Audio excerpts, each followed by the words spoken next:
got a confession to make. I am not a big fan of superheroes. Here's why. In 2011, I was asked to host a superhero party for a client. I had recently established a company that educated African American children about their history and culture, and figured I could give it a try. I mean, just getting some superhero capes offline and a costume from a store, it seemed easy enough, right?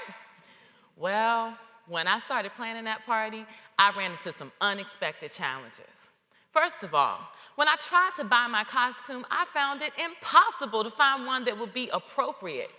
All of the Supergirl costumes were way too small, and all of the Wonder Woman costumes were way too sexy for a party for 5-year-olds. So I decided I would impersonate my favorite Black superhero. But when I tried to find a costume online or in stores, I couldn't find one single costume, even though there are hundreds of Black superheroes throughout comic book history. So I decided I would create my own. My character would be a modern-day African warrior queen inspired by Queen Hatshepsut of Egypt and Queen Nzinga of Angola.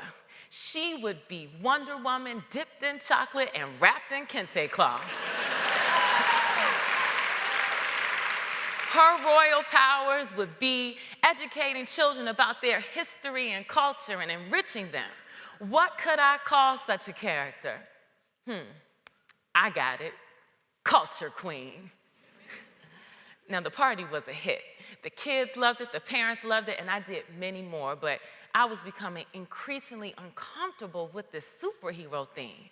First of all, when I was the superhero, I had an issue with the fact that I didn't like how it was affecting the children. I wanted to teach the children nonviolent solutions to their problems, but despite my best efforts, fighting is exactly what they wanted to do. They would even make makeshift weapons out of the balloons they found in their goodie bags. I felt like all of my hard work creating culturally meaningful activities had gone down the drain. And, secondly, I felt really uncomfortable with asking African American children to wear superhero masks when society asked them to wear metaphoric masks throughout most of their lives. And thirdly, my costume, though fabulous, was far from empowering. What need did I have for gold go-go boots, a blue unitard, and a cape? All those things did was make me hot, sweaty, and it made it really hard to go to the bathroom.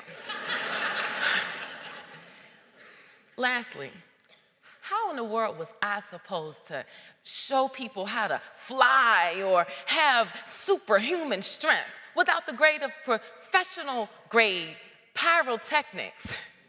And you know what? Even though we have a Black president, some children still don't believe that a Black person can be a superhero. And so they had a hard time believing in me. They kept asking me, "Are you real?" And that gets to the heart of the issue. It was all just pretend. When we were playing at being superheroes, it was as if we were saying that we weren't enough as we were.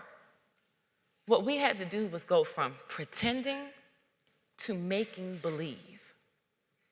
A few years later, I got a request to do an African Kings and Queens party from a client for her daughter's first birthday.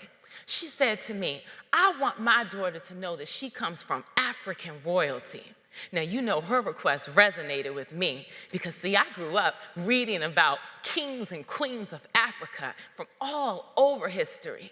And you know what? People like my favorite, Rana Valona of Madagascar. See, she was a noble protector of her kingdom, and she fought against colonization and kept her kingdom's citizens motivated.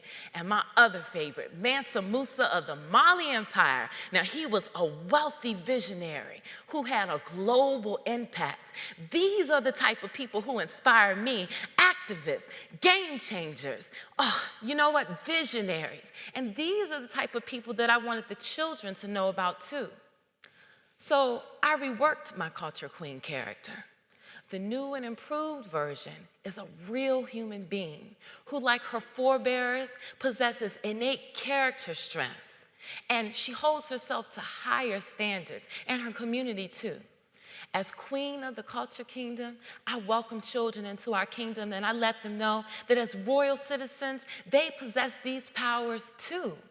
I share stories of our ancestors, and I tell them, these are your people. They are towers of royal power, and so are you. And these powers include things like nobility, wisdom, vision, mindfulness, real unique qualities that they can identify with and activate in their lives right now. And then I help them to use their imagination to envision their own best selves.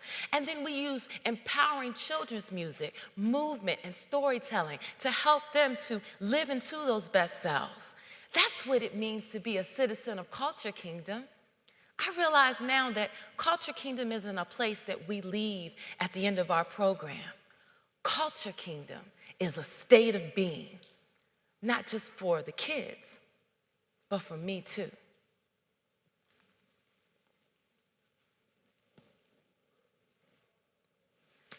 Pretty soon I realized that I couldn't be one person on stage and a totally different person off stage. So I've been carrying my culture queen character with me everywhere I go, embracing my own royal powers. And the effect has been that I've become more and more like the queen that I portray. I too have gone from pretending to believing. Each week, you've heard that saying, seeing is believing. Well, I believe that being is believing. The act of being my best self communicates to everyone around me, and especially to myself, that I am fully capable and inherently qualified to make a change in my community right now. That's what the children need. That's what we all need. Each week, I visit schools, community centers, theaters, restaurants, museums, and I encounter children of every race. And every week, there's at least one kid that says to me, "Are you real?" My answer is consistent. I'm a tower of royal power, and so are you. Thank you.